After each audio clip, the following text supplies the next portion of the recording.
Nasa 10,000 volts electric fence na ulit ang mga baka natin kasi lush and green na ulit ang farm. Lush green na ulit ang ating pasture at ang ating mga baka na dito pa rin. Kaya ngayong araw, kailangan na natin silang ilabas. Kaya ang 4 nating baka, ililipat na natin dito. Pero bago yan, ni-repair ang system. Sinet up ang paddock. Pinrepair ang mga baka at ang kanilang tali. Kasi si Jana, ayun, takbo na naman. Tara, samahan nyo kami.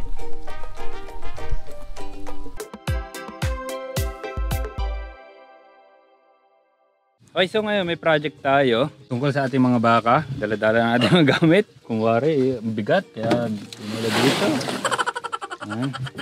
Pero, explain ko kung ano yung project natin. As we can see, ang ating farm ay lush green na ulit ang pasture. Yan. Yan.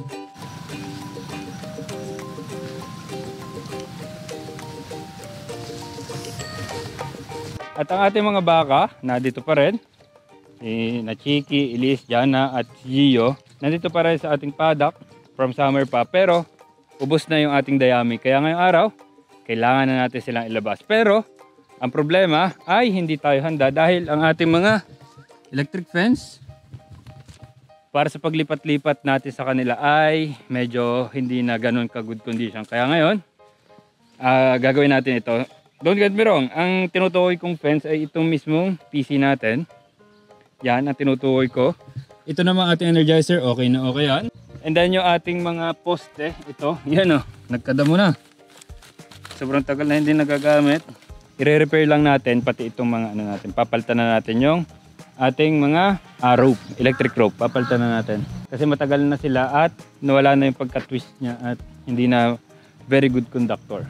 So ito lahat yung gamit natin. So di ba mayroon tayong yung rope natin. Ito nyo naman kapangit na.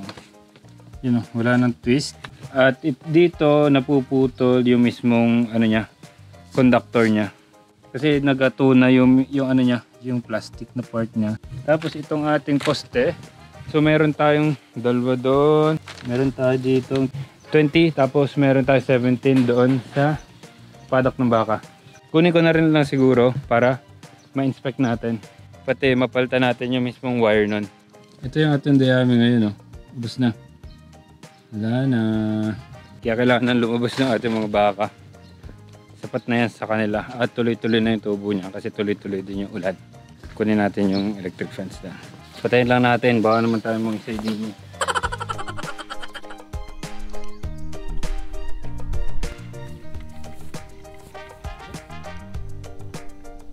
Tapos si Jay na yung nag-roll. Kolektahin ko yung mga poste.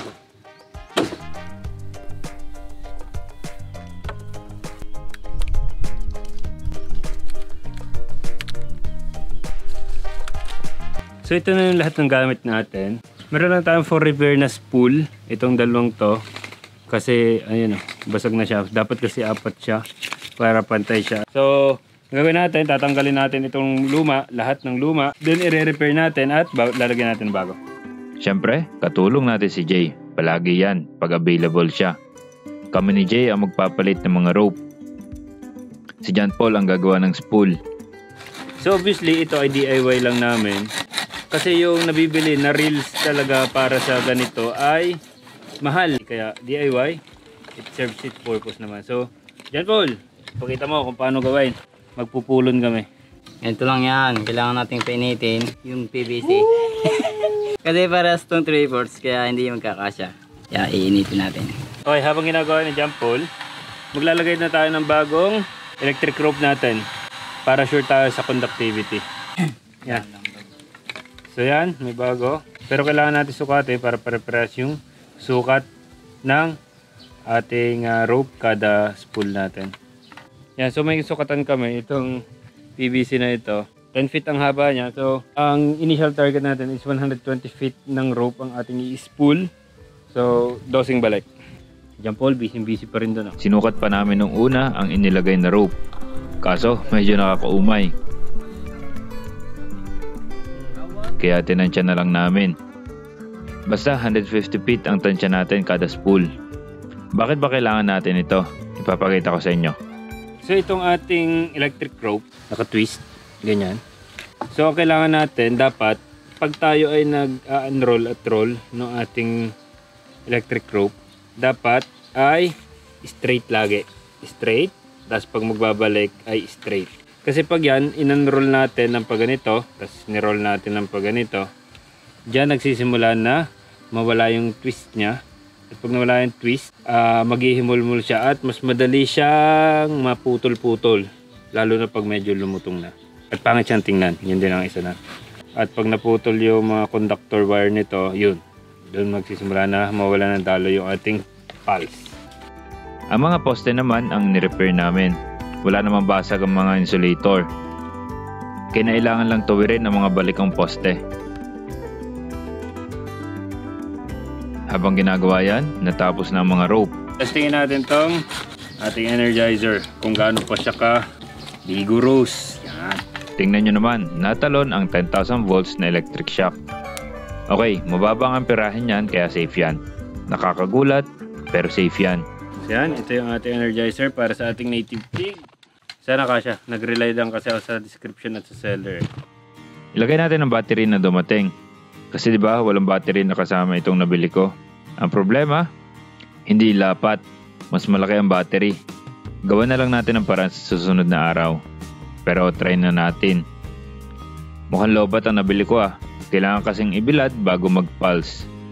So let's see kung wala bang charge yung battery o sira yung battery. Papainitan lamang na ito ng ilang araw and then we'll see. Tuloy na tayo sa ating project kasi kailangan natin ilabas yung ating mga baka at sila ay gutom na. Okay. Dali natin sana doon sa pwesto. Kaya kinarga na namin sa tricycle ang mga gamit. Okay. Magtutusok tayo ng area and then maghipon ako ng mga kalat. Hindi halata may kalat pero marami ang nyog at saka palapa. Tingnan.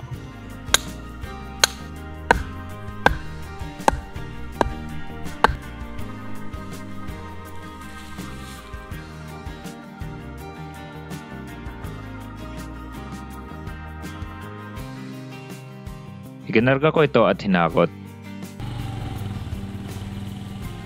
So syempre ginagawa pa rin namin yung naglalagay rin tayo ng electric fence dito sa mga hulip natin para hindi naman pagdiskatahan ng ating mga baka. Namiss namin gawin to. Kaya Paul, namiss mo bang gawin yung paggaganyan?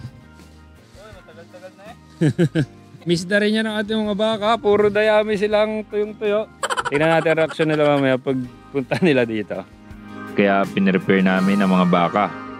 So kailangan natin si Gio lagyan ng mortigon para may control naman tayo sa kanya somehow. Si Chiki wala yung kanyang pangilong, papalitan natin. Si Elise ay yung kanyang tali ay nut-nut na, kailangan din natin palitan kasi baka maputol basta-basta. Yan.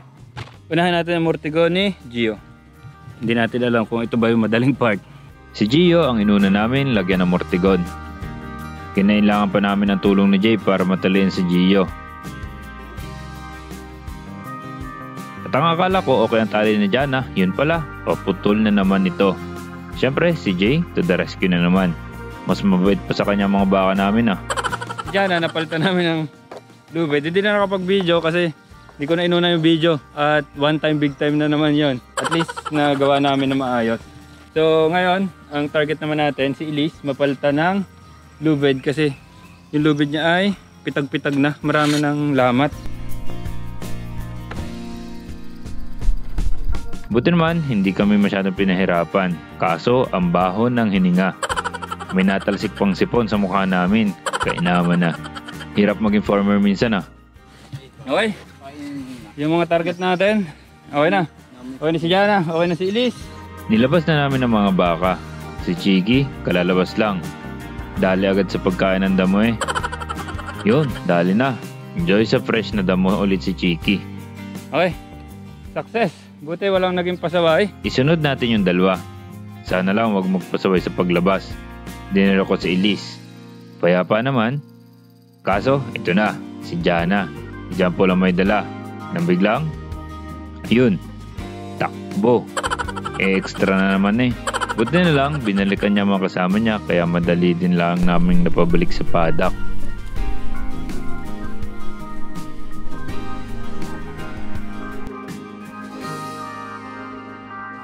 Tuwan-tuwa sila.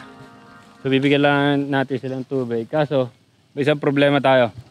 Si Jana at si Gio, parehas nila hindi nire-respeto ang ating electric fence. Tingnan natin ang kulit nila at ang gana ng pasensya namin. Hindi pwede. Dapat kami ang masusunod. Yo, what's up? Bibigyan namin ng tubig ang pasaway na baka.